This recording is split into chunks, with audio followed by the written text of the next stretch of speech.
ইয়া রাব্বাল আলামিন। আল্লাহ, তুমি না কোরআনে বলেছো বান্দা যতই গুনাহ করবে আমার কাছে তাওবা করলে আমি তোমারে মাফ করে দেব। মনে বড় আশা নিয়ে আল্লাহ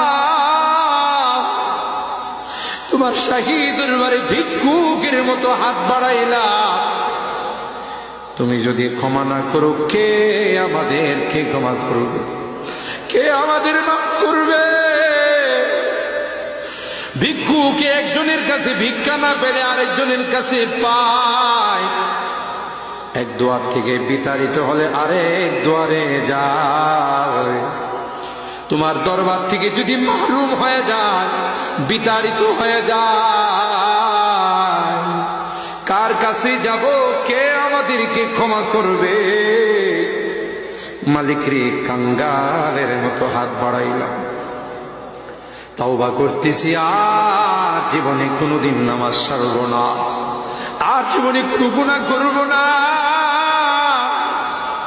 আর জীবনে কোনোদিন বেপরদায় চলব না, আর কোনোদিন সুদী লেনদেন করব না। কিয়ামতের কঠিন ময়দানে আমাদেরকে তুমি গুনাহগার বলে ডাক দিও না।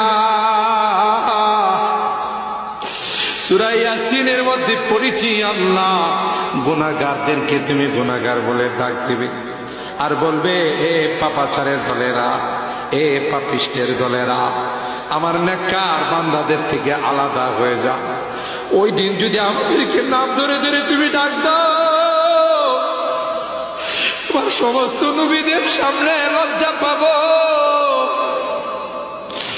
মালিক রে, আজকে হরিনাদি মাদ্রাসা আবু বকর সিদ্দিক রাদিয়াল্লাহু তাআলা আনহুর নামে মাদ্রাসা তোমার ঘরের সামনে বসে তাওবা করতেছি, আর জীবনে কোনো গুনাহ করব না, আর জীবনে কোনো নাফরমানি করব না।